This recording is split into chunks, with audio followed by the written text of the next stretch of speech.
This is an article that was originally done by Sludge, and then that was picked up by the Honolulu Civil Beat. So, hear me out when I say this. The title of this article is Tulsi Gabbard's Financial Disclosures Leave Out Ties to Koch-Funded Think Tank. So, it's very important to note that this think tank is basically related to the Charles Koch-funded foreign policy or group that's located at the Catholic University of America in Washington, D.C. And so basically, just a general run-of-the-mill of what this think tank does is it's non-interventionist policy. And there are a lot of think tanks in Washington, D.C., and it wouldn't surprise me if a majority of them are somehow connected to the Koch brothers. Now, we are not defending the Koch brothers, and we're not defending anything that they do, but Tulsi Gabbard has gone on the record numerous times that she is against U.S. intervention in the Middle East and across the world because it's putting our troops and our treasury in danger, and it's really damaging our relations with other countries across the international community.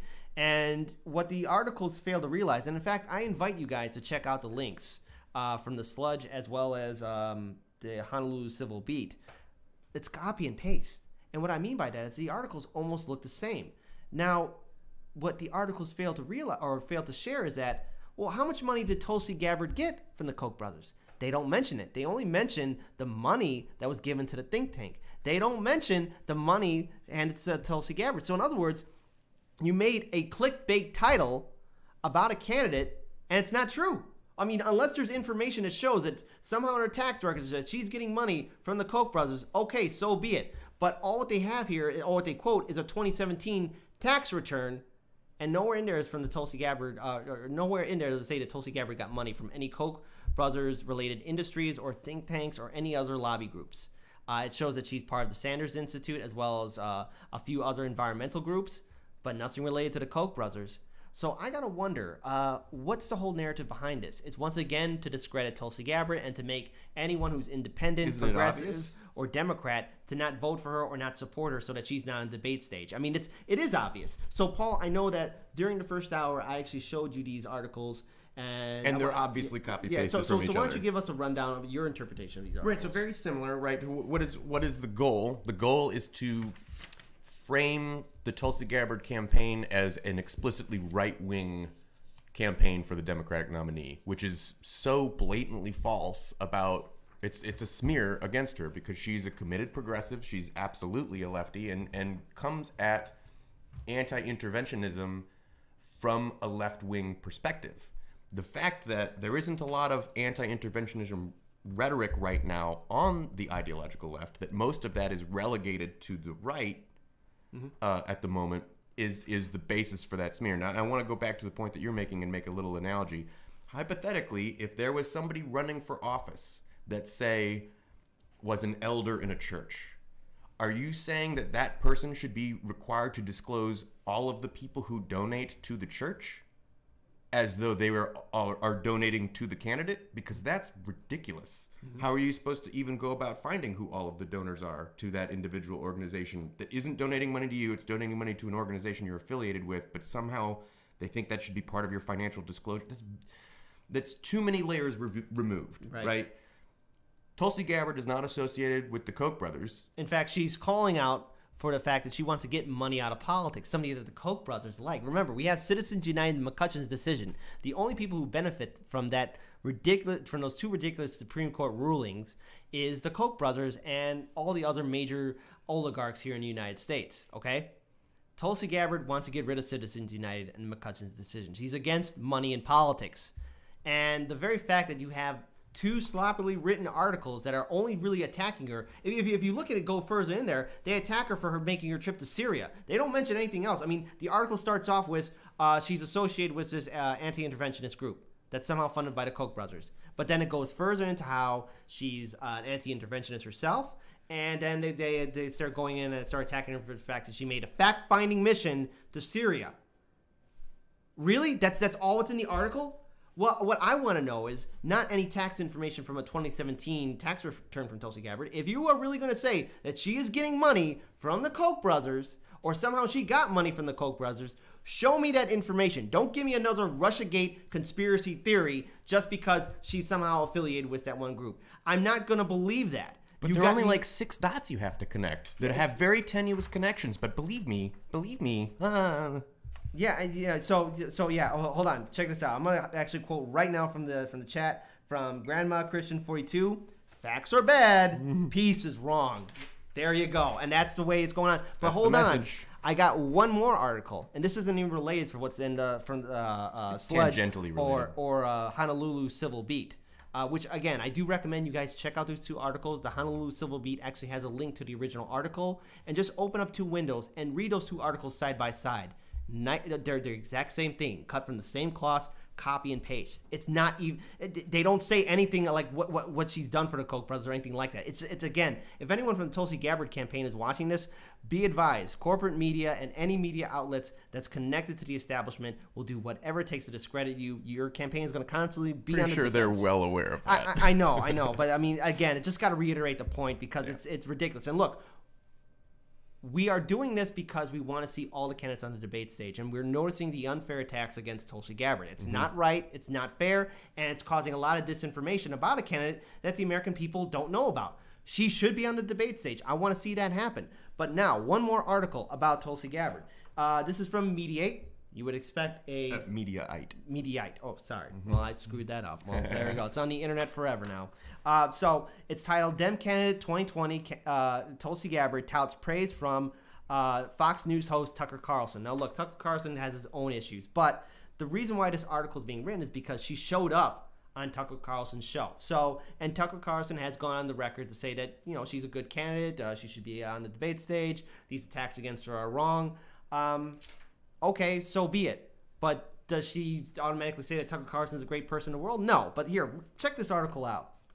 So, Representative Tulsi Gabbard, a Democrat from Hawaii, has launched a long shot bid for the presidency in 2020. Why the long shot? Aside from her low name recognition, Gabbard is also loathed by many Democrats. That's thanks to her questionable past position on gay marriage and brilliant decision in 2017 to go to an unsanctioned fact-finding mission trip to visit mass murderer Bashir al-Assad in Syria. First, she didn't intend to visit the Assad in the first place. No, I was there to get information about what's happening in Syria during that time, during this devastating civil war that was costing the lives of countless people in Syria and causing a huge crisis of refugees leaving Syria.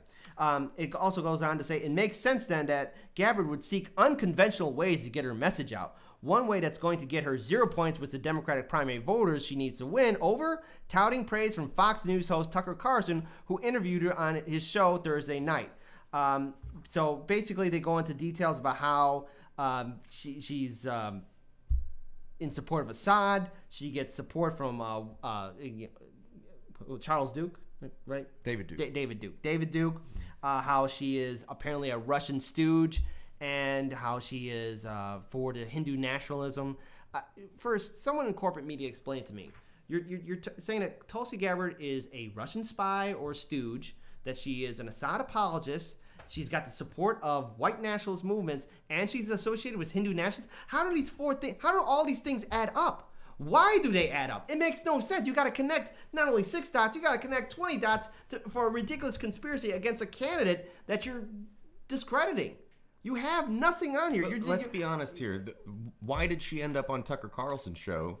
It's because she's anti-regime change, anti-interventionist candidate, and Tucker Carlson is the only person on mainstream news who will touch anti-interventionism. Now look, he's got his own. He's the only one. Yeah. Now look, again, just for the record, look, he is on Fox News, so he's going to have some Fox News talking points. But you know, at least he gave her a fair, decent interview compared to what The View gave her, or to that ridiculous MSNBC roundtable that they were doing. And remember, if you look at that MSNBC video, they were citing an article that was then debunked by Glenn Greenwald of The Intercept. So already, it's no matter what Tulsi Gabbard's going to do, corporate media will constantly say that she has 0 chance. And this is where we have the opportunity to really call out the hypocrisy of corporate media. Because let's say that Tulsi Gabbard's no longer in the primaries. Bernie Sanders is going to be in there for a long time. The damage that they're doing to Tulsi Gabbard, they're going to then do on Bernie Sanders. It's ridiculous. We saw this in 2016. They're constantly attacking Tulsi Gabbard on her policies. She's doing nothing wrong but doing her job. She's representing the American people, finding out and fighting for progressive policies and making sure that we actually have a decent future to live in. She's talking about climate change. She's talking about, really securing our treaty with other nations in regards to nuclear armaments. She's talking about non-interventionist. She's talking about all these progressive issues that we want. And what does corporate media do? They constantly attack her and keep on making up all these lies. These articles are false. I mean, give me something. If you're going to say that she's doing these things or that she's a horrible person, show me on paper that she's a horrible person. I have one last thing I want to add to that. There's a point in the article that they're talking about her appearance on Tucker Carlson, where the article mentions that she went to this fact-finding mission, she met with Assad, and she came back, which was unintentional. She didn't mean to meet with Assad. And then she came back with pro-Assad regime talking points. And one of the things they mention is you don't have to be skeptical of the gas attacks against the people in Syria to be against interventionism. You don't have to be skeptical that Bashar al-Assad was the person that committed the attacks. And it's like, okay, but you don't have to be, but it's okay to be. We didn't make a big stink out of it when Mattis in Newsweek said, oh, yeah, we don't have any evidence that was Bashar al-Assad. We know that there was a gas attack of some sort, but we have no evidence that it was Bashar al-Assad.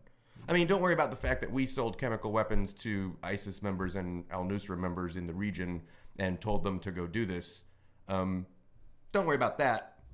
It's probably Assad, but we don't have any evidence. We didn't go smearing Mattis for saying that we didn't have any evidence that it was Assad. But here comes Tulsi Gabbard that says, hey, we don't have any evidence that it was Assad. And also, we probably shouldn't be toppling regimes in the first place. Oh, the humanity. Yeah, well, it's probably because corporate media can't stand it when a progressive Democrat is actually calling out their hypocrisy. And, it's just, again, we want to see a fair reporting. We want to be critical of our candidates. We want to make sure that we know who they are and what they're about. But the more corporate media keeps on attacking Tulsi Gabbard and Bernie Sanders, the more we realize that maybe the establishment, the Democratic and Republican establishment and the corporate media just don't want the American people to know what's really going on, and they want to silence two progressive individuals that actually have the courage to tell us what's going on. And then one shout out again to our chat before we move on. Carbo Mouse, sounds like Gabbard is being demonized for doing her job. That's basically it.